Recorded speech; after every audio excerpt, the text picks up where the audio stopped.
என்னுடைய கல்யாணத்துல இந்த செலவு மட்டும் பண்ணவே கூடாது, நான் ஸ்ட்ராங்கா இருந்தேன். அது என்ன செலவு? நான் என்ன நினைச்சேன் அப்படின்னா, இப்ப கல்யாணத்துக்காக எடுக்கிற புடவை ஒரு நாள் தான் கட்ட போறோம், அதுக்கு அதிகமா காசு செலவு பண்ண கூடாது. ஓகே, எவ்வளவு எடுத்தீங்க?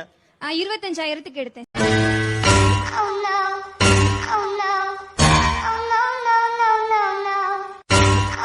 ஹாய் ஃப்ரெண்ட்ஸ், இது உங்கள் SMT 360. நம்ம சேனலோட நோக்கம் மக்களை சிரிக்க வைக்கிறது மட்டுமே. நம்ம வீடியோஸ் பிடிச்சிருந்தா லைக் பண்ணுங்கள், கமெண்ட் பண்ணுங்கள், ஷேர் பண்ணுங்கள். மறக்காமல் நம்ம சேனலை சப்ஸ்கிரைப் பண்ணுங்கள். இப்போ வாங்க நம்ம வீடியோக்குள்ளே போகலாம். வரும்போது ரொம்ப சுமாராக தான் வருவாங்க. காலேஜ் விட்டு போகும்போது டைம் ஸ்பெண்ட் இன் ரெஸ்ட் ரூம்லேயும் ஜாஸ்தியாக இருக்கும். பக்கா ட்ரெஸ்ஸிங்கோட போவாங்க. இது மென் காலேஜஸ்ல இதில் பார்த்துருக்க முடியாது. அவங்க வரும்போது நல்ல ட்ரெஸ் பண்ணிட்டு வருவாங்க, போகும்போது அவ்வளோ கான்சென்ட்ரேஷன் இருக்காது.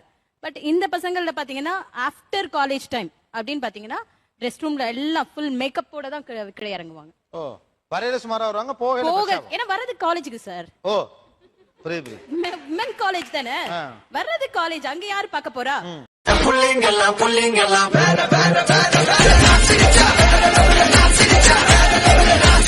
சொல்லிக்கிற மாதிரி மார்க்ஸ் எடுத்தா போதும் அப்படிங்கிற மென்டாலிட்டி இப்ப நிறைய ஸ்டூடெண்ட்ஸ்க்கு இருக்கு. என்னன்னா இப்போ ஃபுல்லா எல்லாம் ஆக்சுவலா படிச்சிருப்பாங்க, நல்ல நாலேஜ் இருக்கும். அது ஃபுல்லா பேப்பர்ல போடணும்ங்கிற ஒரு அந்த இன்டென்ஷனோ இல்ல அந்த மெனக்கிடுதலோ ஸ்டூடெண்ட்ஸ்க்கு குறைஞ்சிட்டே வருதுன்னு ரொம்ப ஃபீல் பண்றேன். டெஃபினட்டா. ஓ, why this லேசினஸ்? ஏமா இது ஒரு பதிலா? இல்ல, நான் தெரியாம தான் கேக்குறேன். இது என்ன ஒரு பதிலா? இது நல்ல திறமை இருக்கு, அறிவு இருக்கு, படிச்சிருக்கீங்க, ஆனா ஃபுல் எஃபர்ட் போட்டு எக்ஸாம் எழுத மாட்டேங்கிறீங்க அப்படின்றாங்க சார் அது திமிரு சார். திமிரு கேர்ள்ஸ்க்குன்னு உண்டான திமிரு இருக்கு.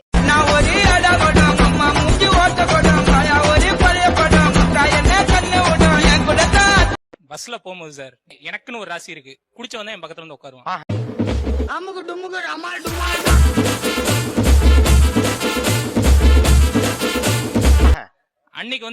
அன்னைக்குன்னு பார்த்து நான் மதுரையில இருந்து திருநெல்வேலி போறேன். ஒருத்தன் என்ன பண்ணிட்டான், திண்டுக்கலுக்கு போறவன் இந்த பஸ்ல ஏறி உட்காந்துட்டான்.